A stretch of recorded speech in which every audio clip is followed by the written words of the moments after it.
Langit siang itu tampak bersahabat. Matahari bersinar dengan lembut di atas perairan Nusantara Timur, memantulkan bias emas pada gelombang laut yang menggulung perlahan. Namun di balik ketenangan itu, tak ada yang menduga bahwa sesuatu yang besar dan mengerikan sedang bergerak perlahan dari cakrawala, sebuah badai yang mendidih diam-diam. Intan Ardianti, seorang polisi wanita berpangkat brigadir kepala, duduk di tepi kapal patroli milik Direktorat Polisi Air dan Udara. Kacamata hitam menutupi matanya yang tajam, tapi sorot waspada tak pernah benar-benar bisa disamarkan dari wajahnya. Ia sedang dalam misi pengawasan terhadap aktivitas kapal asing yang diduga mencuri hasil laut di wilayah Indonesia. Sudah 3 hari ia dan timnya berlayar, namun hasilnya nihil.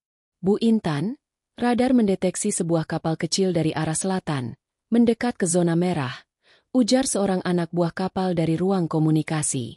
Tanpa menunggu aba-aba, Intan berdiri dan berjalan ke anjungan. Kapal yang dimaksud akhirnya tampak samar dari kejauhan, kecil, reyot, dan tidak tampak seperti kapal canggih pencuri ikan. Justru lebih mirip perahu nelayan tua. Dekati perlahan. Jangan gegabah. Perintah Intan. Mungkin ini hanya nelayan lokal yang tersesat.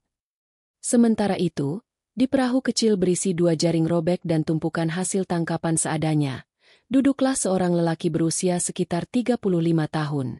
Kulitnya gelap, tubuhnya kurus berotot karena terbakar matahari, dan di wajahnya terpahat gurat kerasnya hidup. Namanya Darto, nelayan dari pesisir selatan Larantuka yang sedang mencari ikan hingga ke batas terluar karena laut di kampungnya sudah terlalu sepi. Ia tak tahu kalau perahu kecilnya memasuki zona patroli. Ia hanya mengejar gerombolan ikan tongkol yang tadi pagi sempat terlihat besar sekali. Saat kapal patroli mendekat, Darto baru menyadari bahwa ia sedang diawasi. "Hei, kamu dari mana? Ada izin tangkap?" teriak seorang petugas dari atas kapal. Darto menurunkan mesinnya, lalu berdiri di atas perahu, mengangkat tangan. "Saya cuma nelayan, Pak. Saya cuma ngejar tongkol." Intan menatapnya dari atas. Nalurinya mengatakan Darto bukan pelaku illegal fishing, tapi prosedur tetap harus dijalankan. Ia memerintahkan agar perahu Darto mendekat ke kapal patroli untuk pemeriksaan. Namun tak sampai 5 menit sejak perahu itu bergerak, badai mulai datang, cepat dan menggila, seperti amukan yang disimpan terlalu lama oleh alam. Awan hitam membentuk pusaran. Angin mengaum. Laut yang tadinya tenang berubah buas seperti monster terbangun. Semua orang di kapal patroli segera siaga. Tapi ombak terlalu tinggi, dan pandangan mendadak terbatas. "Angkat jangkar. Mundur pelan. Jangan terlalu dekat dengan karang," teriak kapten kapal. Intan berpegangan kuat pada tiang. Matanya menyisir ke arah perahu Darto yang sudah terguncang hebat. Sekejap kemudian, kilatan cahaya menyambar, dan dunia menjadi putih. Boom! Sebuah gelombang besar datang menghantam sisi kapal patroli, dan segalanya menjadi kacau. Sirine berbunyi. Orang-orang terpental. Intan berusaha bertahan, namun kakinya terpeleset, dan tubuhnya terhempas ke air. Darto sempat melihat tubuh perempuan berseragam itu terlempar sebelum ia sendiri kehilangan kendali atas perahunya. Air laut menelan suara, cahaya, dan logika. Yang tersisa hanya ketakutan, kegelapan, dan deburan ombak yang tak mengenal belas kasihan. Entah berapa lama waktu berlalu. Darto tersadar pertama kali. Mulutnya terasa asin. Tubuhnya pegal dan berat. Saat membuka mata, sinar matahari sore menampar wajahnya. Ia terbaring di pantai yang asing, di tengah pasir putih dan pohon kelapa yang menjulang. Ia batuk, muntah air laut, lalu bangkit pelan. Di sekelilingnya sunyi, hanya suara ombak dan gesekan daun kelapa. "Hello!" Ia berteriak. Tak ada jawaban. Namun beberapa meter dari tempatnya terdampar, terlihat sosok yang membuat jantungnya mencelos. Seorang perempuan berseragam, tergeletak tak bergerak, sebagian tubuhnya masih disapu ombak. "Intan!" Darto berlari tergopoh. Ia membalik tubuh wanita itu, meletakkan kepala di pangkuannya. Nafas masih ada, lemah, tapi ada. Ia segera mengecek luka dan menemukan darah mengalir dari betis kanan, tertusuk pecahan kayu kecil. Tanpa banyak pikir, Darto memanggul tubuh Intan ke tempat yang lebih aman, di bawah naungan pohon kelapa. Ia membersihkan lukanya dengan air kelapa muda yang segar, lalu membalutnya dengan sobekan kain dari bajunya sendiri. Matahari tenggelam perlahan, dan langit berubah oranye. Dalam sekejap, dunia mereka menjadi sunyi dan terputus dari segalanya. Malam pertama di pulau itu adalah malam tanpa kepastian. Darto membuat api dari ranting dan batu. Ia duduk diam menjaga Intan, sesekali memeriksa napasnya. "Kamu harus sadar, Bu Polwan," bisiknya. "Saya nggak tahu ini di mana. Saya nggak tahu harus bagaimana." Langit penuh bintang. Laut kembali tenang, seperti tak pernah marah.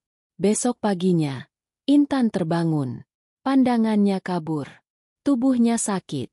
Namun yang paling menyiksa adalah kesadaran bahwa ia tidak berada di kapal, tidak di markas, dan tidak di dunia yang ia kenal. "Kita di mana?" Suaranya parau. "Entah," jawab Darto. "Saya pikir ini pulau kecil. Mungkin tak masuk peta. Saya nggak lihat sinyal. Nggak ada perahu. Nggak ada rumah." Intan mencoba bangun, tapi kakinya nyeri. "Kamu yang tolong aku." Darto mengangguk pelan. "Terima kasih," gumamnya. Hari-hari berikutnya mereka habiskan dengan bertahan hidup. Darto mengajari Intan cara mencari kerang, memancing dengan tombak kayu, dan membuat perangkap kepiting dari anyaman. Intan, meski terbiasa hidup disiplin dan serba protokoler, mulai belajar bahwa kadang insting lebih penting daripada sop. Awalnya mereka saling canggung. Intan menjaga jarak. Darto pun tak banyak bicara. Tapi alam, kelaparan, dan kesendirian adalah guru yang memaksa manusia untuk saling menerima. Tak ada pangkat, tak ada jabatan, hanya dua manusia yang sama-sama rapuh. Suatu malam, ketika hujan turun dan api unggun mereka hampir padam, Intan memandang Darto yang sedang membelah kelapa. "Apa kamu punya keluarga?"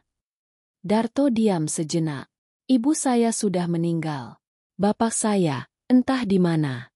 Saya sendirian." Intan mengangguk pelan. "Saya juga. Ibu saya guru. Ayah saya tentara. Sudah lama wafat. Saya juga terbiasa sendiri." Mata mereka saling menatap dalam diam. Ada luka yang sama. Ada sunyi yang tak bisa diucap. Dan di malam itu, badai yang sebenarnya baru saja dimulai. Bukan badai di laut, tapi di dalam hati mereka sendiri. Matahari pagi menusuk dedaunan rimbun yang mengelilingi bagian dalam pulau kecil itu, meneteskan cahaya keemasan yang menari di atas pasir dan batang kelapa kering. Lautan tampak lebih tenang dari kemarin, seolah merasa bersalah telah mengguncang dua jiwa hingga ke tempat yang asing dan tak bernama ini. Suara burung camar mengisi udara, namun tak satu pun dari mereka membawa kabar tentang peradaban. Intan bangun dengan tubuh yang masih nyeri.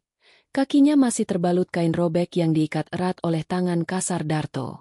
Ia duduk bersandar pada pohon kelapa, menatap sekeliling. Di hadapannya, lelaki itu sedang merakit tombak dari potongan bambu, begitu fokus hingga tak menyadari bahwa Intan telah bangun. Ia hanya mengenakan kaos usang yang sudah setengah koyak. Bagian dadanya terbuka cukup lebar untuk menunjukkan bekas luka bakar lama. Bukan luka tempur, tapi luka hidup, pikir Intan. Mungkin dari mesin perahu, mungkin dari api dapur sempit rumahnya. "Pagi," ujar Intan pelan. Darto menoleh. "Sudah bangun? Kaki ibu masih sakit." "Sedikit, tapi aku bisa berdiri." "Jangan dipaksa dulu. Saya mau coba cari ikan. Kalau beruntung, kita bisa makan siang." Intan diam, lalu menatap pantai. Ombak pagi ini lembut, seperti menyambut mereka. Tapi hati Intan gelisah. Ia terlatih untuk membaca arah angin, menilai medan, mengatur strategi, tapi tidak untuk bertahan hidup di pulau terpencil bersama lelaki asing yang bahkan tak tahu apakah dunia luar masih mencari mereka. "Masih nggak ada sinyal?" tanya Intan. "Masih nihil. Sudah saya coba naik ke bukit batu itu kemarin sore. Cuma lihat laut dan laut lagi." "Berarti, Kita benar-benar sendiri di sini. Ya, dan mungkin akan lama. Keheningan menggantung di antara mereka. Lalu Darto berdiri, menyisipkan tombaknya di balik ikat pinggang dan mengambil jaring kecil yang ia temukan tersangkut di karang kemarin. Saya pergi dulu. Ibu istirahat saja. Namaku Intan. Jangan panggil aku, Ibu, terus. Katanya datar. Darto terdiam. Ia menunduk. Baik, Mbak Intan. Dan ia pun melangkah, meninggalkan jejak di pasir yang sebentar lagi akan terhapus ombak. Hari-hari berikutnya berjalan seperti lembaran waktu yang dilipat dan dibentangkan kembali. Mereka membangun rutinitas baru, tanpa jam, tanpa kalender. Intan membuat tempat tinggal dari daun kelapa dan batang kayu, sementara Darto mulai menguasai ritme laut, tahu kapan air pasang, kapan ikan berkumpul, kapan harus kembali sebelum malam. Setiap sore, mereka duduk berdua di tepi pantai, menyantap apapun yang berhasil dikumpulkan hari itu. Kadang kepiting, kadang ikan kecil, kadang hanya kelapa dan air hujan yang mereka tampung dari dedaunan lebar. Apa kamu nggak takut? Tanya Intan suatu malam. Takut apa? Takut nggak bisa pulang. Darto menatap bintang. Dari dulu hidup saya nggak pernah punya pulang, yang pasti. Jadi, saya nggak tahu rasanya takut kehilangan. Jawaban itu menampar Intan diam-diam. Sebagai anggota kepolisian, ia terbiasa mengendalikan situasi. Tapi kini, ia hanyalah manusia yang terlunta tanpa arah, dan lelaki di hadapannya, yang tampak begitu sederhana, memiliki ketenangan yang tak pernah ia miliki. Mungkin kita sudah mati, bisik Intan, setengah bercanda, setengah serius. Darto tertawa kecil. Kalau ini surga, rasanya terlalu sepi. Kalau ini neraka, terlalu indah. Intan ikut tersenyum. Untuk pertama kalinya sejak terdampar, ia merasa tidak terlalu takut. Pada hari ke-14, Intan mulai bisa berjalan tanpa terlalu terpincang. Luka di kakinya mengering, meski masih membekas. Ia sudah terbiasa mencuci bajunya sendiri dengan air laut, menjemurnya di antara ranting, lalu memakainya kembali meski kaku dan asin. Ia juga mulai membantu Darto membuat perangkap sederhana di aliran sungai kecil di tengah pulau. Mereka menyebutnya warung alam, karena selalu ada yang bisa dimakan dari sana. Udang, ikan kecil, bahkan sesekali belut. Namun bukan hanya tubuh mereka yang mulai pulih, tapi juga jarak batin yang perlahan mencair. Obrolan mereka jadi lebih sering. Darto bercerita tentang masa kecilnya di Flores, tentang ibunya yang wafat karena tipes, tentang mimpi kecilnya punya warung kopi di pinggir dermaga. Intan pun bercerita tentang akademi kepolisian, tentang rekan-rekannya yang keras, tentang mantan pacar yang meninggalkannya karena tak tahan dengan ritme hidupnya yang terlalu maskulin. Aku nggak pernah merasa cukup feminin untuk dicintai, katanya malam itu, sambil menatap api unggun. Darto menoleh, lalu berkata pelan. Feminin itu bukan soal dandanan atau suara pelan, tapi soal hati yang tahu kapan harus kuat dan kapan harus lembut. Kamu punya itu, Mbak Intan. Intan menunduk. Pipinya memanas, entah karena api atau kata-kata itu. Terima kasih, bisiknya. Hari ke-21. Intan menemukan bangkai perahu kecil yang terdampar di sisi timur pulau. Masih utuh sebagian, dengan beberapa papan yang bisa digunakan. Darto memperbaikinya perlahan, berharap suatu hari bisa melayarkannya lagi keluar pulau. Kalau kita berhasil keluar, apa kamu akan kembali ke laut? Tanya Intan. Kalau kamu akan kembali ke seragam, mungkin aku juga harus kembali ke jaring, jawab Darto. Tapi kamu bisa pilih. Aku harus taat pada sumpah dan aturan. Dan kalau hatimu bilang jangan. Intan menatap Darto tajam. Ada pertanyaan yang lebih besar dari sekadar arah mata angin, lebih berat dari angin badai pertama yang membuat mereka terdampar. Tapi ia tak menjawab. Pada hari ke-25, cuaca berubah. Hujan turun lebih sering. Kilat mengancam tiap malam. Makanan mulai sulit dicari, dan mereka harus lebih giat menelusuri pulau. Di malam ke-26, mereka kembali kehujanan, dan tak sempat membuat api. Tubuh mereka basah, menggigil, berdesakan dalam tempat tinggal dari daun kelapa yang mulai bocor. Darto menyerahkan bajunya untuk menghangatkan Intan. Ia menggigil di luar, sementara Intan mencoba tidur di dalam. Tapi suara batuknya terdengar dari luar, dan Intan akhirnya memanggilnya masuk. Kamu bisa mati kedinginan di luar. Darto ragu. Masuk. Perintah Intan. Darto menurut. Ia duduk di pojok, menunduk, menggenggam lutut. Kemari. Lebih dekat dengan api sisa ini. Ia pun mendekat. Mereka duduk berdampingan. Napas mereka membentuk uap di udara. Hujan masih turun, meski tak selebat tadi. Intan menoleh. Darto, apa kamu pernah merasa dunia benar-benar melupakanmu? Setiap hari. Ia tertawa pelan. Setidaknya kamu jujur. Mereka terdiam. Wajah mereka begitu dekat. Dan dalam keheningan itu, batas-batas mulai kabur. Tanpa aba-aba, tanpa niat yang direncanakan, bibir mereka saling mendekat. Ragu, tapi tulus. Ciuman itu singkat, basah oleh embun, tapi cukup untuk membuka gerbang rasa yang sebelumnya terkunci rapat oleh protokol, jarak, dan ketakutan. Malam itu, mereka tak bicara banyak. Tapi keesokan harinya, dunia mereka sudah berubah. Bukan karena pulau itu, bukan karena badai, melainkan karena sesuatu yang jauh lebih kompleks.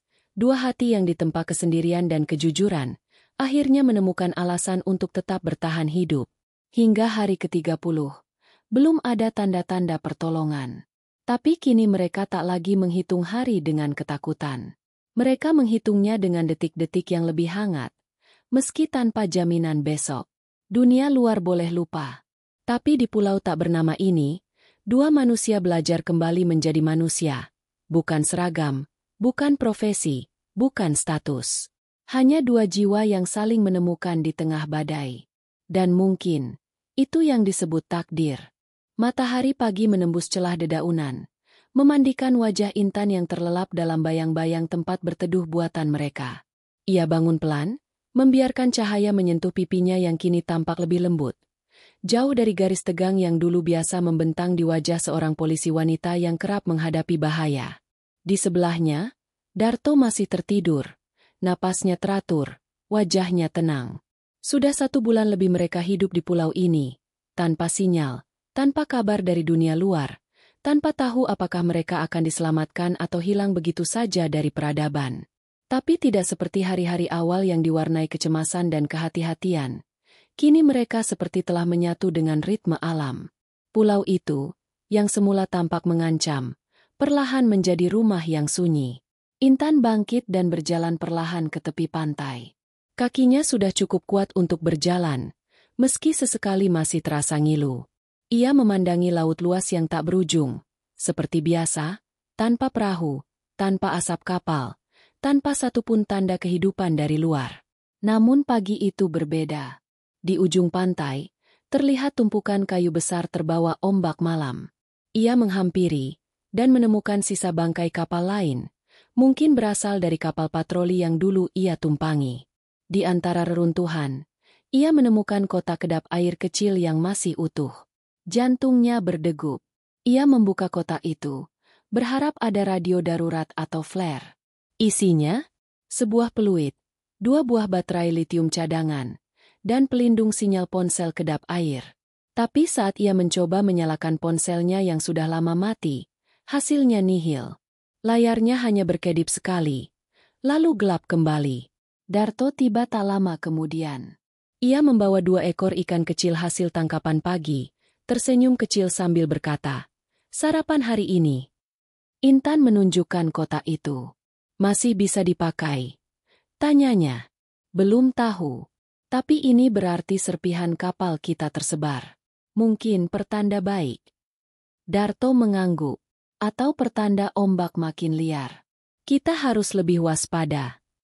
Mereka memutuskan hari itu untuk memperkuat gubuk utama. Darto membangun dinding tambahan dari batang pohon kelapa dan tanah liat. Intan membuat lapisan atas dari daun pandan yang dianyamnya sendiri. Kerja sama mereka tak lagi canggung. Mereka seperti sudah saling membaca pikiran. Saling melengkapi. Siangnya, Darto mengajak Intan menjelajahi sisi timur pulau yang belum pernah mereka masuki. Jalan menanjak dan semak-semak berduri membuat perjalanan itu berat.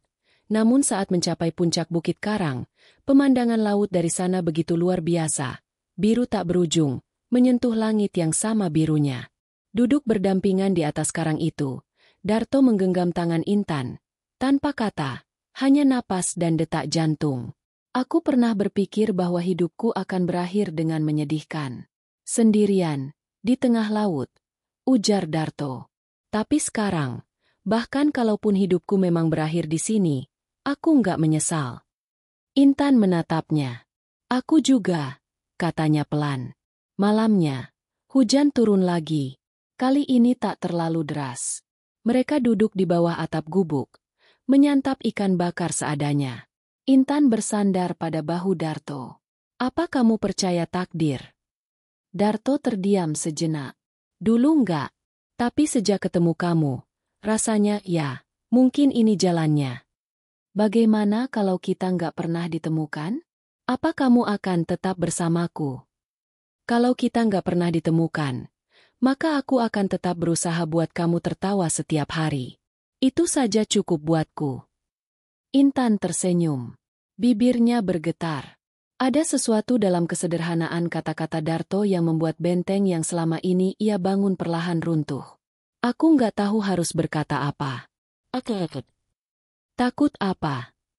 Takut terlalu nyaman. Darto menggenggam tangannya. Kalau nyaman, jangan ditolak. Karena dunia sudah cukup kejam. Hari ke-36. Perut Intan mulai mual di pagi hari. Ia mengira karena makanan atau udara lembab. Tapi hari berganti, dan rasa mual itu tetap datang, bahkan lebih sering. Ia berusaha menyembunyikannya dari Darto. Tapi lelaki itu peka. Kamu kenapa? Tanya Darto saat melihat Intan muntah di balik semak. Cuma masuk angin, elaknya. Darto tak percaya. Ia menatap Intan lekat-lekat, lalu berkata, "Kamu telat datang bulan, ya?" Intan terdiam. Ia menarik napas panjang. "Ya." Mereka saling memandang lama. "Berarti?" Intan mengangguk pelan. Tak ada kata yang keluar dari mulut mereka dalam beberapa menit. Hanya suara ombak yang memecah keheningan. "Kamu marah?" Tanya Intan akhirnya. "Marah?" Darto tersenyum getir. "Aku cuma kaget. Tapi kalau itu benar, maka kita akan punya alasan lebih kuat untuk bertahan hidup." "Darto, ini bisa jadi masalah besar. Kalau kita diselamatkan, aku bisa dipecat. Aku bisa dianggap melanggar kode etik institusi." "Aku tahu. Tapi kamu tidak sendirian." Hari-hari selanjutnya terasa berat. Bukan karena pulau itu berubah jadi lebih kejam, melainkan karena mereka mulai dihantui oleh kemungkinan ditemukan, kemungkinan dicibir, kemungkinan anak itu lahir di dunia yang belum siap menerima cerita mereka. Tapi justru karena itu, mereka makin kuat. Darto membangun tempat tidur khusus dari ranting dan sabut. Ia membuat dinding tambahan agar angin malam tak terlalu menusuk. Ia mulai menyimpan ikan kering dan kelapa sebagai cadangan. Ia tak tahu banyak soal kehamilan, tapi ia tahu bahwa ia ingin melindungi wanita yang kini menjadi bagian dari hidupnya. Intan sendiri mulai berbicara lebih lembut. Tidak sekeras dulu. Ia lebih sering tersenyum, meski senyum itu sering ditahan karena mual yang datang tiba-tiba. Suatu malam, ia berkata sambil menatap langit, "Kalau anak ini laki-laki, aku ingin dia sekuat kamu. Kalau perempuan, aku ingin dia setegas kamu," jawab Darto. "Kita beri dia nama Lautan." "Lautan? Kenapa?" "Karena laut yang mempertemukan kita. Dan laut yang membesarkan dia." Darto mengangguk. "Lautan. Aku suka." Dan malam itu, di tengah gelap dan sunyi, mereka tertawa untuk pertama kalinya dengan bebas. Tertawa bukan karena lupa akan kenyataan, tapi karena menerima kenyataan sepenuhnya. Sudah lebih dari 40 hari sejak mereka pertama kali tersapu ombak dan terdampar di pulau ini. Tak ada sinyal. Tak ada suara pesawat atau kapal yang lewat. Hanya suara laut yang terus membisik tanpa henti, seperti berusaha menenangkan hati keduanya, Intan dan Darto, yang sudah tidak bisa membedakan antara harapan dan kenyataan. Pagi itu, angin laut membawa aroma asin dan lembab seperti biasa. Tapi kali ini, ada sesuatu yang berbeda. Intan merasa lebih lelah dari sebelumnya. Badannya panas dingin, mual masih datang bergantian, dan emosinya tak menentu. Darto tetap tenang. Meski dalam diam ia merasakan kegelisahan yang tak mampu ia redam. Ia membuatkan Intan teh dari rebusan akar jahe dan daun pandan yang ia temukan di sisi utara pulau. Aroma itu menenangkan, tapi Intan lebih senang memeluknya dalam diam. Kini, dalam kehamilan yang masih terlalu dini untuk disebut usia pasti, ia lebih butuh kehadiran daripada kata-kata. Darto mulai lebih banyak duduk di samping Intan, tidak hanya sebagai teman, tapi pelindung. Ia tak banyak bicara, hanya memastikan bahwa perempuan di sampingnya punya cukup air, cukup makanan, cukup tidur. Meski ia tak pernah sekolah tinggi, nalurinya bicara lantang. Kalau bukan aku yang jaga dia, siapa lagi? Satu malam, saat hujan membasahi atap gubuk mereka, Intan bangun karena mimpi buruk. Ia melihat laut menelan mereka berdua dan anak dalam kandungannya. Lalu semuanya jadi gelap. Ia duduk terengah. Darto, yang tidur tak jauh darinya, segera terbangun. "Kamu mimpi apa?" bisiknya. Intan menatap gelap. "Aku takut, Darto. Aku takut dunia luar nggak siap terima kita. Aku takut anak ini nggak akan pernah tahu rasanya punya kehidupan normal." Darto mendekat, meraih tangan Intan, lalu menggenggamnya. "Aku nggak tahu masa depan seperti apa yang menunggu kita. Tapi satu hal aku tahu pasti. Aku nggak akan lari. Aku di sini." Air mata Intan jatuh begitu saja. Untuk pertama kalinya dalam hidupnya, ia merasa benar-benar dilihat bukan sebagai polisi, bukan sebagai wanita tangguh, tapi sebagai manusia yang boleh rapuh. Dan dalam pelukan itu, keheningan malam menjadi saksi bahwa rasa yang tumbuh di antara mereka bukan lagi sekadar pelampiasan kesepian, melainkan benih yang telah tumbuh dan berakar. Hari ke-48. Darto mengajak Intan berjalan pelan ke sisi barat pulau. Di sana, di balik tebing karang dan semak berduri, terdapat gua kecil yang pernah ia lihat dari kejauhan. Butuh waktu lebih dari 1 jam untuk sampai ke sana. Tapi ia ingin menunjukkannya. "Aku pikir ini tempat yang bagus kalau nanti badai datang lagi," ujar Darto. "Gua itu sempit, tapi cukup untuk 2 orang beristirahat dan berlindung. Di dalamnya, ada dinding batu berlumut dan lantai yang sedikit miring, namun kering dan hangat." Mereka duduk di dalam, mengamati cahaya matahari yang masuk lewat celah. Intan menyandarkan kepalanya di bahu Darto. "Aku nggak pernah membayangkan hidup seperti ini," katanya pelan. "Aku juga," jawab Darto. "Tapi kamu tahu di tempat ini, jauh dari semuanya, aku malah merasa lebih hidup." "Kenapa?" "Karena aku bisa jadi diriku sendiri. Dan kamu nggak menilainya." Intan menoleh. "Kalau dunia tahu, mereka akan menilai." "Biarkan saja. Dunia bukan yang menjalani semua ini. Kita yang hidup di sini. Kita yang tahu kebenarannya." Hari ke-50. Darto mulai membuatkan ayunan sederhana dari tambang akar dan kulit kayu untuk Intan. Ia menggantungnya di pohon besar dekat gubuk. Tempat angin sore berhembus pelan dan matahari terbenam bisa dinikmati bersama. "Kalau nanti kita bisa keluar dari sini, kamu mau kemana?" tanya Darto. Intan tertawa pelan. "Kamu pikir aku bisa lari dari tugas? Aku polwan, Darto. Ada sumpah, ada aturan, ada seragam. Tapi kamu juga manusia. Dan calon ibu. Dan kamu? Apa kamu siap jadi ayah?" Darto menunduk. "Mungkin aku nggak punya gelar. Nggak bisa ajari banyak teori. Tapi aku janji nggak akan ninggalin anakku. Atau kamu?" Intan diam. Ucapan itu sederhana. Tapi di dunia yang penuh laki-laki yang lari dari tanggung jawab, janji seperti itu lebih langka dari mutiara di dasar laut. Malam ke-55. Intan mulai menulis di batu dengan arang kayu. Sebuah surat. Sebuah pengakuan. Sebuah pesan untuk siapapun yang suatu hari nanti menemukannya. Jika seseorang membaca ini, maka ketahuilah, aku Brigadir Polisi Intan Ardianti. Aku terdampar di pulau ini bersama seorang nelayan bernama Darto. Kami hidup bersama. Kami saling bergantung. Kami saling mencintai. Dan kini, aku sedang mengandung anaknya. Apapun pendapat dunia tentangku, biarlah itu menjadi urusan mereka. Tapi anak ini adalah hidupku. Darto adalah penyelamatku. Dan pulau ini, sunyi dan terpencil, telah mengajari kami arti mencintai tanpa syarat. Darto melihat tulisan itu keesokan paginya. Ia membacanya perlahan, lalu menatap Intan yang sedang mencuci tangan di sungai kecil. Kamu nulis itu untuk siapa? Untuk dunia. Kalau suatu hari aku nggak sempat cerita. Darto tak menjawab. Ia hanya mendekat, meraih tangan Intan yang masih basah, dan mengecupnya pelan. Hari ke-58. Sebuah kejadian mengguncang rutinitas mereka.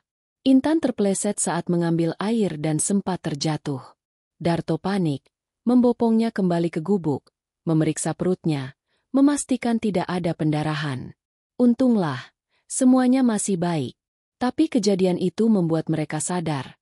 Mereka tak bisa selamanya mengandalkan keberuntungan. Intan butuh pertolongan medis.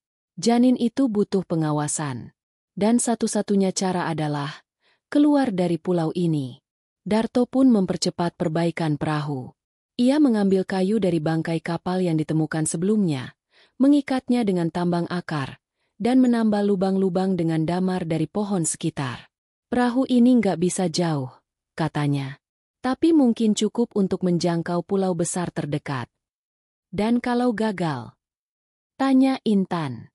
Setidaknya kita coba. Kita nggak bisa cuma diam dan berharap keajaiban. Intan mengangguk. Kali ini, ia tidak takut. Ia percaya. Karena lelaki di hadapannya adalah satu-satunya alasan ia masih bisa bertahan. Malam itu, mereka duduk di ayunan buatan Darto, ditemani sinar bulan dan suara jangkrik. Kita akan selamat, kan? Tanya Intan. Kita harus, jawab Darto. Ia meraih perut Intan dan meletakkan telinganya di sana. Halo. Lautan kecil, tunggu ya, nak. Bapak akan bawa kalian keluar dari sini. Dengan selamat. Fendi. Dan malam itu, langit terasa lebih dekat. Seolah seluruh semesta diam-diam ikut berdoa agar kisah ini bukan hanya berakhir sebagai tragedi di pulau terpencil, tapi sebagai awal dari perjalanan cinta yang tak akan pernah bisa dijelaskan oleh dunia yang hanya tahu menilai tanpa memahami. Hari ke-60 dimulai dengan langit mendung.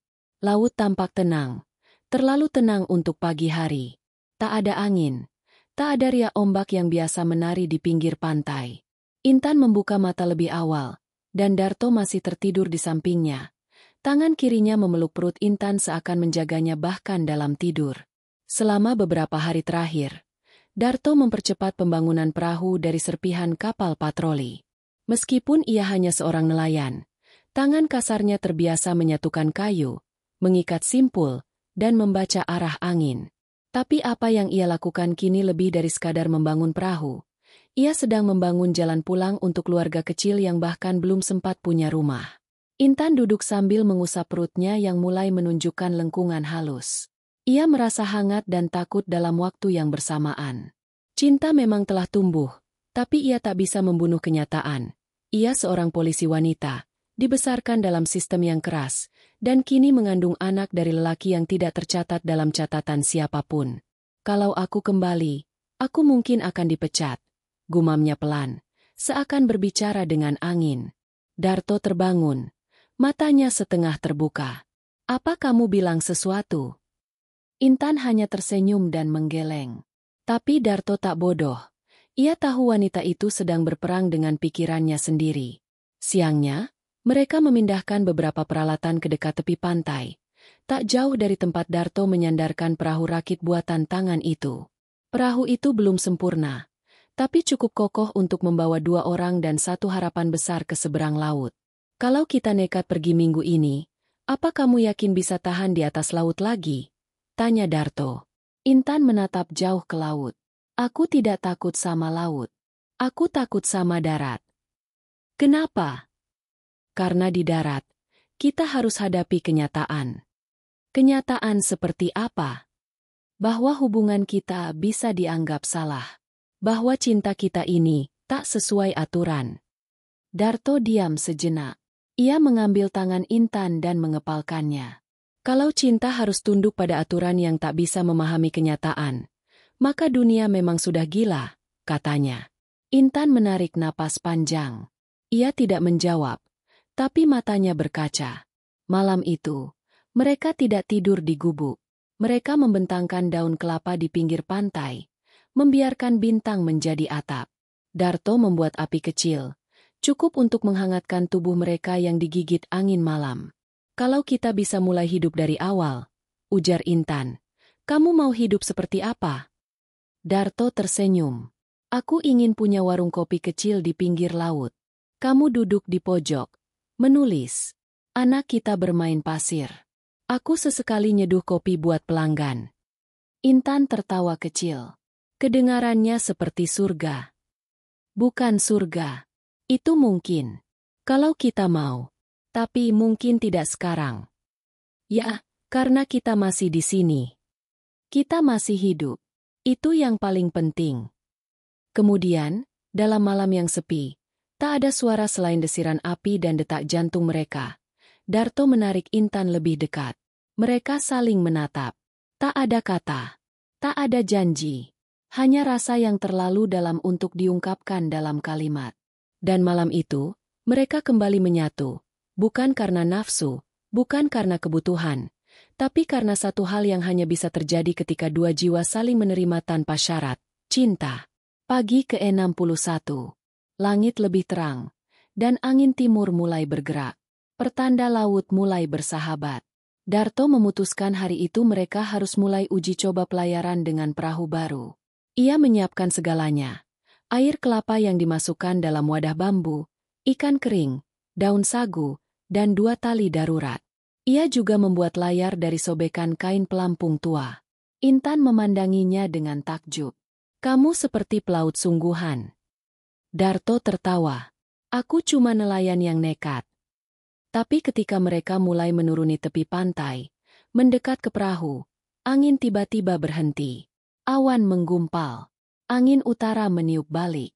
Laut yang tadi bersahabat kini kembali menggelora. Kita tunggu besok, kata Darto. Intan mengangguk. Meski dalam hati ia merasa seperti dunia selalu menunda harapan mereka. Hari ke-62. Intan mulai merasakan perubahan emosi yang lebih tajam. Ia marah karena nyamuk menggigit, menangis karena kelapa jatuh dan pecah, tertawa karena Darto gagal menyalakan api 3 kali berturut-turut. Darto hanya menatapnya sabar. Ia tahu semua itu bagian dari perjalanan. Ia tahu, yang dibutuhkan Intan bukan solusi, tapi kehadiran. Maaf, kata Intan setelah menangis cukup lama karena hal remeh. Tak perlu minta maaf, jawab Darto sambil mengusap punggungnya. Kamu sedang berjuang, dan aku di sini bukan untuk menghakimi. Aku di sini untuk menemani. Intan menangis lagi, tapi kali ini bukan karena marah, tapi karena akhirnya ia mengerti. Lelaki ini, di tengah semua kekurangannya, adalah satu-satunya yang mampu mencintainya saat ia sedang paling rapuh. Hari ke-65. Mereka menemukan sebuah benda besar mengambang di laut. Darto berenang mendekat. Dan ternyata itu adalah bagian kapal patroli lama, bagian logistik. Ia menariknya ke pantai, dan mereka membukanya bersama. Di dalamnya, ada beberapa kaleng makanan, korek api tahan air, selembar pelampung, dan, yang paling penting, sebuah flare signal berisi 1 tembakan. Kita bisa kirim sinyal, ujar Intan. Matanya berbinar. Tapi cuma 1 tembakan. Kita harus tunggu waktu yang tepat. Kalau sore, dan langit cerah, mungkin bisa terlihat dari udara. Kita tunggu esok sore. Harapan mulai tumbuh lagi, meski kecil. Tapi cukup untuk membuat malam itu terasa lebih hangat dari biasanya. Malam ke-66. Intan dan Darto kembali berbincang. Duduk di ayunan, ditemani suara ombak yang kembali tenang. Kalau flare itu berhasil dan kita diselamatkan, kamu siap? Tanya Intan. Siap untuk apa? Siap menghadapi dunia. Darto terdiam. Ia memejamkan mata. Lalu menjawab dengan tenang. Aku tidak takut dunia.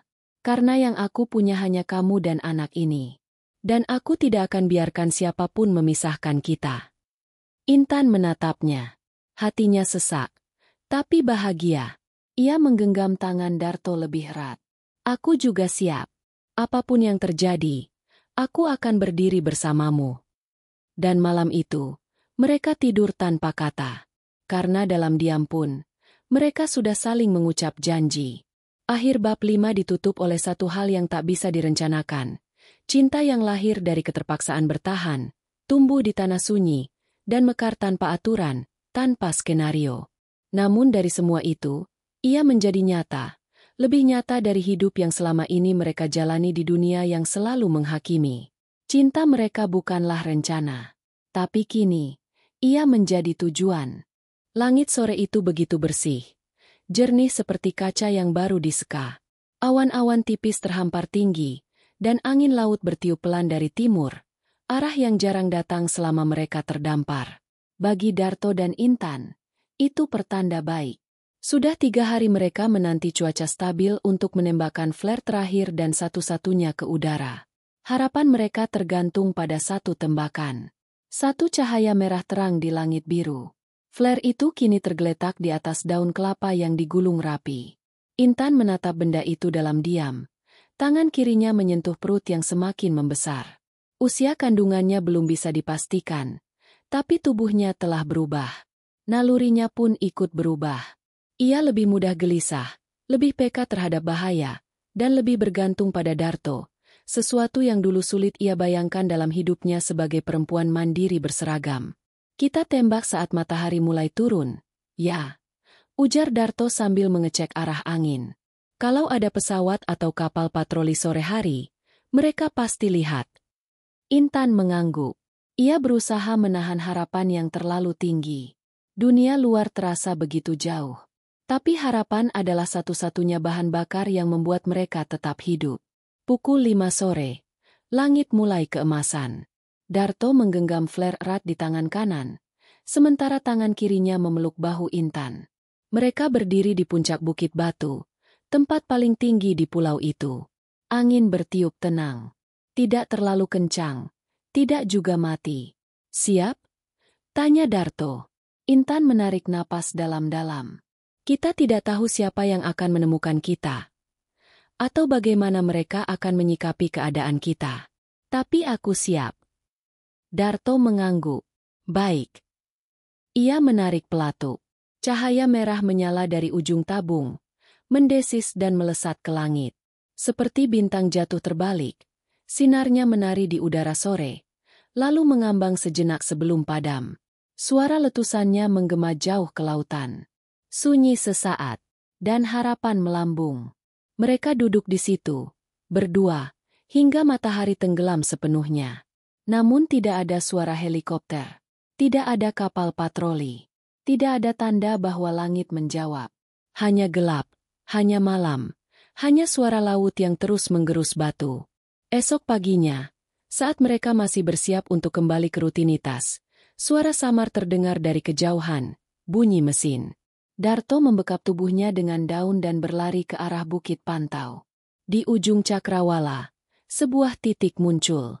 Semakin lama, semakin jelas. Sebuah kapal. Bukan kapal nelayan, bukan kapal asing. Ini kapal patroli Indonesia. Ia berlari kembali. Intan, ada kapal. Intan terkejut, bangkit dengan tergopoh, dan bersama-sama mereka bergegas ke pantai. Darto menyalakan api asap dari daun hijau. Asap putih mengepul tinggi ke langit. Kapal itu melambat. Sorot lampu diarahkan ke daratan. Tak lama, suara pengeras terdengar. Ini kapal patroli 32. Ada orang di pulau? Kirim sinyal balik. Darto dan Intan melompat, melambaikan tangan, berteriak sekeras mungkin. Tangis Intan pecah. Akhirnya, akhir dari keterasingan itu datang. 1 jam kemudian, 2 petugas berseragam lengkap mendekat dengan perahu karet. Begitu melihat Intan, mereka tertegun. Brigadir Intan. Ya Allah, kami mencarimu selama 2 bulan. Kamu dinyatakan hilang saat operasi. Intan nyaris tak bisa bicara. Suaranya tercekik. Saya selamat. Ini Darto. Dia yang menyelamatkan saya. Petugas memandang Darto cepat. Lalu fokus kembali ke Intan. Kami harus laporkan ke pusat. Kamu butuh pemeriksaan medis. Kami akan ikut. Tapi saya juga sedang hamil. Seketika suasana jadi hening. Petugas muda itu menoleh ke rekannya. Lalu menatap Intan. Maaf, Bu. Bisa diulangi. Saya hamil. Dan anak ini, anak kami. Semua mata tertuju pada Darto. Lelaki sederhana itu menunduk. Tapi wajahnya tenang. Beberapa jam kemudian, Intan dan Darto sudah berada di dek belakang kapal patroli. Diberi selimut, minum hangat, dan diajukan berbagai pertanyaan. Dokumen dibuat. Laporan ditulis. Tapi di balik semua itu, tatapan-tatapan mulai berubah. Petugas mulai membisikkan sesuatu. Isu mulai menyebar bahkan sebelum kapal berlabuh. Ketika mereka tiba di pelabuhan besar di Kupang, wartawan sudah menunggu. Kamera menyala. Mikrofon diangkat. Brigadir Intan. Benarkah Anda mengandung anak dari pria sipil selama operasi? Apakah hubungan Anda berlangsung saat tugas aktif? Apakah ini pelanggaran etika institusi? Pertanyaan itu menghujam seperti peluru. Intan hanya menunduk. Darto berdiri di sisinya, memegang tangannya dengan erat. Aku siap menjawab semuanya. Tapi bukan di sini, ucap Intan tegas. Hari-hari berikutnya adalah badai baru yang lebih mengerikan dari laut manapun yang pernah mereka hadapi. Intan dipanggil ke Komite Disiplin Kepolisian. Ia ditanya tentang kronologi, waktu kehamilan, dan dinamika hubungan yang terjadi selama mereka terdampar. Meskipun tidak ada bukti bahwa ia melanggar tugas dengan sengaja, opini publik terbagi. Beberapa media menyebutnya polwan cinta lokasi, sebagian menyebutnya korban situasi ekstrim. Namun lebih banyak yang mencibir daripada memahami. Darto sendiri dijadikan saksi. Ia menjawab semua pertanyaan dengan jujur. Ia tidak pernah menyentuh Intan tanpa persetujuan. Ia bahkan berusaha menjaga jarak di awal.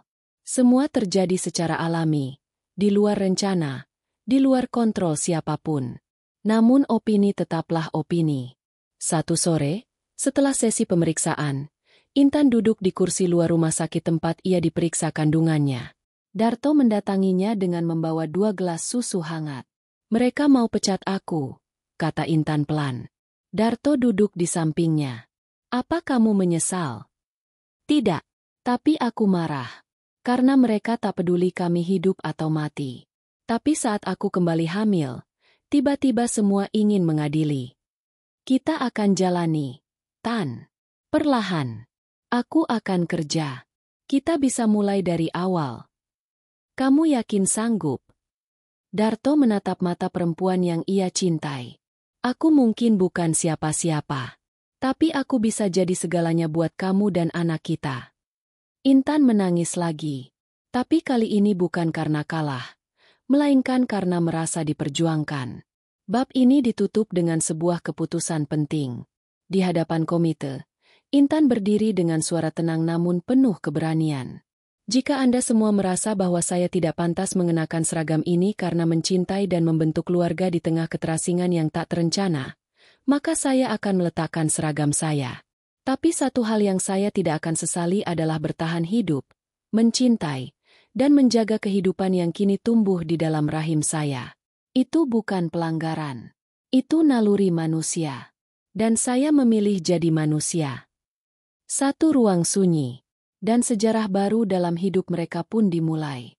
Semenjak pernyataan Intan di depan komite disiplin itu viral dan terekam video, berita tentangnya menghantam media nasional seperti badai.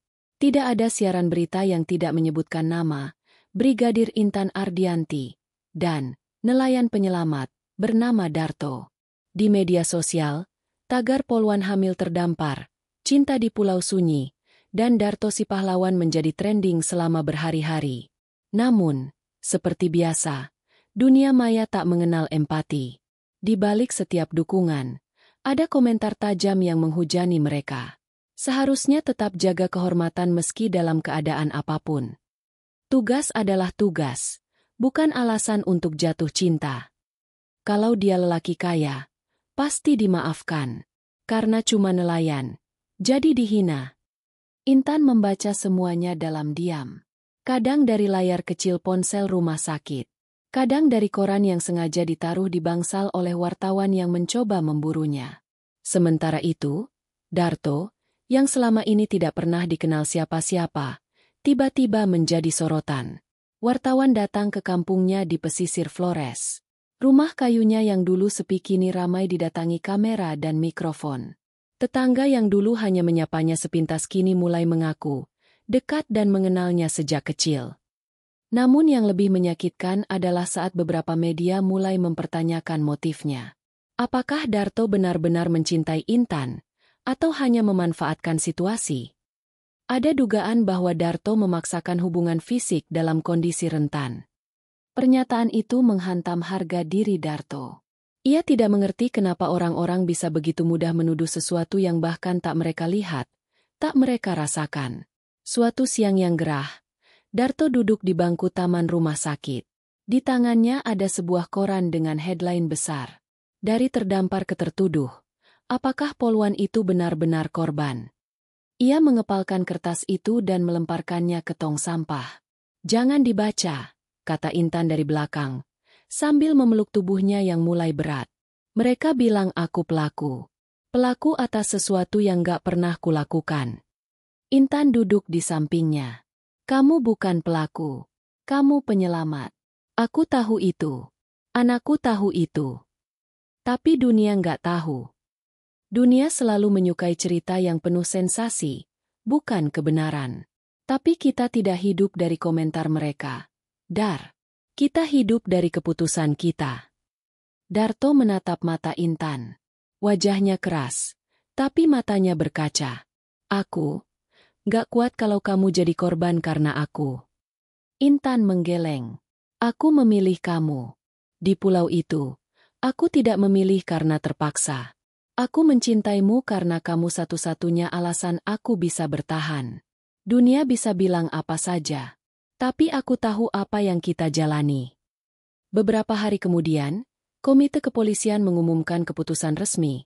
Intan diberhentikan secara hormat dari tugas aktif, dengan catatan pelanggaran ringan. Tidak dipecat, tapi juga tidak bisa kembali bertugas. Di sisi lain, ia dibebaskan dari segala tuntutan hukum. Namun publik terlanjur terbagi dua. Sebagian menyebutnya pahlawan kemanusiaan. Sebagian lagi menyebutnya aib seragam. Pihak kepolisian sendiri tampak ambivalen. Beberapa atasan diam-diam menyampaikan simpati. Tapi tak satu pun berani membela terang-terangan. Intan memilih mundur dari semua panggung. Ia menutup media sosial. Ia tidak lagi bicara pada wartawan. Ia hanya fokus pada kandungannya yang kini memasuki trimester kedua. Namun badai belum usai. Suatu sore, sebuah undangan talk show dikirimkan kepadanya. Program besar, prime time, mengangkat kisah nyata yang menyentuh dan mengguncang publik. Begitu tertulis dalam undangan. Awalnya ia menolak. Tapi setelah diskusi panjang dengan Darto, ia mengubah keputusan. Aku akan bicara sekali saja. Bukan untuk klarifikasi. Tapi untuk menunjukkan bahwa aku tidak malu, katanya. Darto menatapnya bangga. Aku akan duduk di sampingmu. Studio siaran itu dingin dan mewah. Lampu-lampu besar menggantung di atas, menyinari sofa abu-abu di mana Intan dan Darto duduk berdampingan.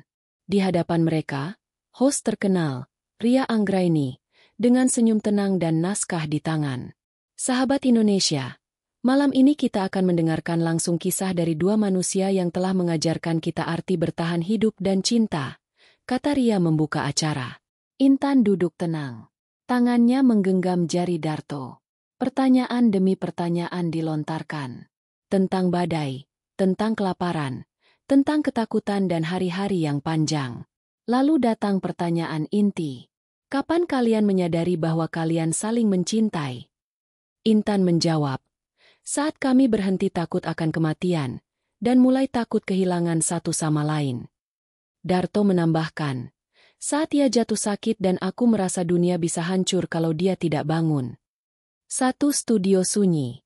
Air mata tumpah. Bukan dari mereka, tapi dari penonton, kru, bahkan pembawa acara. Kisah mereka, yang semula jadi bahan cemoohan, malam itu menjadi kisah tentang kemanusiaan, tentang pilihan, tentang cinta yang lahir di tempat tak terduga. Usai siaran itu, perubahan mulai terasa. Komentar di media sosial mulai lebih lunak. Berita mulai lebih netral. Bahkan sebuah organisasi psikologis menyatakan bahwa keputusan Intan untuk mempertahankan kandungannya di bawah tekanan mental adalah bentuk ketahanan psikologis luar biasa. Beberapa lembaga LSM perempuan mengundang mereka untuk berbicara. Bahkan, seorang produser film menghubungi Darto, tertarik mengangkat kisah mereka ke layar lebar. Tapi Darto menolak. Kisah kami belum selesai, katanya. Suatu pagi, saat matahari menyinari halaman rumah singgah yang mereka tempati sementara, Darto membawa Intan ke sebuah tempat rahasia. Di tangannya ada kalung dari kerang kecil, diikat dengan benang pandan. Aku mungkin gak bisa kasih cincin berlian, tapi aku bisa berjanji, katanya. Intan menatap kalung itu. Kamu melamarku? Ya. Dengan tangan gemetar, Darto memakaikan kalung itu ke leher Intan. Aku tidak butuh surat nikah untuk mengakuimu sebagai istriku. Tapi kalau kamu izinkan, aku ingin jadi ayah yang sah buat anak kita. Intan menangis lagi. Tentu, Dar. Aku ingin anak kita lahir dengan nama ayahnya melekat kuat di belakang namanya. Dan di halaman rumah singgah itu, tanpa pesta, tanpa undangan, tanpa busana mahal, mereka mengikat janji yang jauh lebih sakral dari seremoni. Janji untuk saling menjaga, melindungi, dan mencintai di tengah dunia yang tak selalu adil. Bab ini ditutup bukan dengan akhir, tapi awal. Awal dari hidup baru yang lebih jujur. Bukan hidup yang sempurna, tapi hidup yang dibangun dari keberanian untuk bertahan, untuk melawan, dan untuk mencintai. Mereka pernah terdampar di pulau asing, tapi dunia luar yang mereka hadapi kini jauh lebih keras. Meski begitu, mereka tidak gentar, karena mereka tidak lagi sendirian.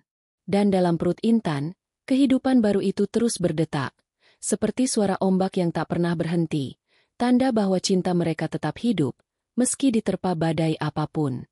3 bulan telah berlalu sejak Intan dan Darto pulang dari pulau tanpa nama itu. Hidup mereka tak lagi terombang-ambing oleh ombak, tapi oleh opini publik, tekanan sosial, dan dilema internal yang jauh lebih menyesakan. Di luar, banyak yang sudah melupakan kisah cinta mereka. Trending topik sudah berganti. Sorotan kamera mulai meredup. Tapi luka yang tertinggal tak pernah benar-benar hilang. Intan, kini resmi pensiun dini dari kepolisian. Ia tinggal bersama Darto di sebuah rumah kontrakan kecil di pinggiran kota Maumere. Rumah berdinding papan, namun cukup teduh. Taman kecil di depan rumah ditumbuhi serai, tomat, dan daun pandan. Di dalam rumah, gantungan baju bayi sudah mulai memenuhi sudut ruangan. Meski tenang, hidup mereka bukan tanpa rintangan. Beberapa warga menatap sinis. Beberapa keluarga di kampung Darto menolak hadir saat mereka menikah secara sederhana di Kawa. Bahkan mantan rekan Intan di korps menghindarinya. Tak ada pesan. Tak ada ucapan selamat. Hanya diam yang panjang. Tapi di dalam rumah kecil itu, kebahagiaan tumbuh seperti daun muda setelah musim hujan. Dia tendang lagi, kata Intan suatu malam sambil memegangi perutnya yang kini bulat sempurna. Darto segera mendekat, menempelkan telinganya. Keras banget. Mungkin dia marah karena makan malamnya telat. Katanya bercanda. Intan tertawa. Atau dia nggak sabar pengin lahir. Kalau dia lahir, apa kamu sudah siap jadi ibu? Intan terdiam. Pertanyaan sederhana, tapi jawabannya tidak semudah itu. Aku takut, bisiknya. Takut jadi ibu yang gagal. Takut anak ini suatu hari tahu bagaimana dia hadir ke dunia. Dan dia malu. Darto menggenggam tangan istrinya. Kita nggak bisa mengatur dunia, Tan. Tapi kita bisa pastikan dia tumbuh dengan cinta. Dengan nilai. Dengan kejujuran. Intan menatap mata lelaki itu. Mata yang dulu penuh sunyi. Kini berubah jadi rumah. Rumah yang ia pilih. Bukan karena terpaksa. Tapi karena ia ingin pulang ke sana setiap hari. Suatu hari, seorang reporter lama, Maya, datang menghubungi mereka. Ia tak datang membawa kamera. Hanya buku catatan dan kopi hangat. Aku tahu kalian trauma dengan media. Tapi dengar dulu, katanya sambil menyodorkan ide. Apa? Tanya Intan. Sebuah buku. Bukan untuk sensasi. Tapi untuk merekam semuanya. Dari sudut kalian. Bukan dari angle wartawan atau haters. Darto menggeleng pelan. Kami bukan selebritas. Tapi kalian pernah jadi sorotan satu negeri. Dan tak satu pun media memberitakan kalian apa adanya. Kalau kalian menulis kisah ini, kalian bisa punya ruang untuk bicara tanpa dipotong, tanpa ditafsir seenaknya. Intan menatap suaminya. Lalu berpaling ke Maya. Kami bukan penulis. Kalian punya cerita. Aku bisa bantu. 3 bulan kemudian, buku berjudul, Terbit Setelah Terdampar, resmi terbit. Sampulnya sederhana. Siluet 2 orang di tepi pantai, tangan mereka menggenggam, dan di kejauhan, sebuah cahaya kecil dari flare menyala di langit. Buku itu meledak di pasaran. Bukan karena kontroversi, tapi karena ketulusan. Karena keberanian. Karena kebenaran yang akhirnya diberi tempat. Pesan masuk dari mana-mana. Seorang janda di Kalimantan bilang bahwa kisah Intan membuatnya bangkit kembali. Seorang anak muda dari Makassar menulis, "Saya malu pernah menghina kalian. Setelah baca ini, saya belajar untuk tidak menghakimi orang lain tanpa tahu cerita utuhnya." Dan suatu hari, surat resmi datang dari Kapolri. Bukan permintaan maaf. Bukan juga pujian.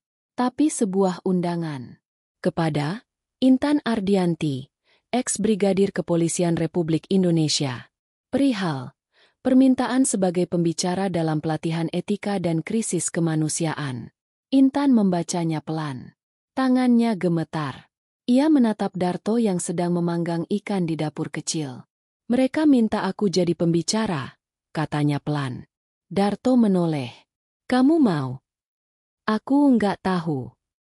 Mereka akhirnya melihat kamu bukan sebagai aib, tapi pelajaran. Hari pelatihan itu tiba. Intan berdiri di depan puluhan taruna dan taruni muda.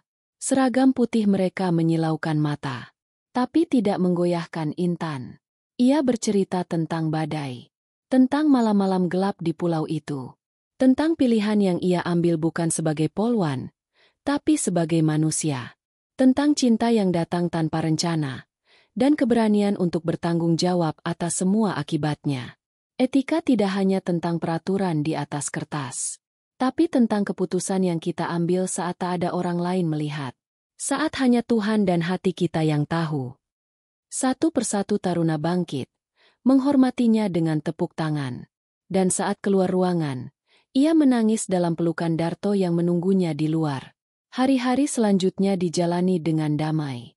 Mereka pindah ke desa nelayan kecil di ujung Maumere, membangun warung kopi seperti impian lama Darto. Di pojok warung, ada rak buku kecil. Di sana, tertulis plakat, Rumah Bercerita Lautan. Sebuah ruang baca dan menulis gratis untuk anak-anak nelayan. Intan mengajar menulis. Darto mengajar membuat jaring. Mereka tak kaya, tapi cukup. Dan pada bulan ke-6 setelah pernikahan, di sebuah rumah bersalin sederhana, lahirlah seorang bayi laki-laki dengan tangis yang nyaring dan tangan mengepal kuat. Mereka menamainya Lautan Mahardika. Ketika Lautan tumbuh dan mulai belajar bicara, pertanyaan itu datang juga. Mama, aku lahir di mana? Intan menatap Darto. Lalu duduk di samping anaknya. Kamu lahir dari cinta, Nak, di dunia yang kadang tak adil. Tapi Mama dan Papa memilih saling menjaga. supaya kamu bisa tumbuh jadi anak yang kuat. Cinta apa itu? Cinta yang lahir di tengah badai, tapi tetap tumbuh seperti matahari yang tak pernah absen, meski tertutup awan. Dan anak itu mengangguk, lalu berlari ke pantai, membiarkan kakinya menyentuh laut yang telah menjadi saksi kisah cinta orang tuanya. Cinta yang lahir dari keterasingan bukan berarti salah. Terkadang, cinta justru ditemukan di tempat di mana manusia harus melepas segalanya. Jabatan, harga diri, harapan, bahkan takut. Darto dan Intan tidak sempurna. Mereka tak mengklaim diri sebagai korban atau pahlawan. Mereka hanya dua manusia yang memilih untuk tetap hidup dan mencintai, meski dunia berkata sebaliknya. Dan kini, di rumah kecil di ujung timur Indonesia, suara tawa anak mereka menyatu dengan angin laut, mengabarkan bahwa dari sunyi pun, cinta bisa terbit dan bertahan.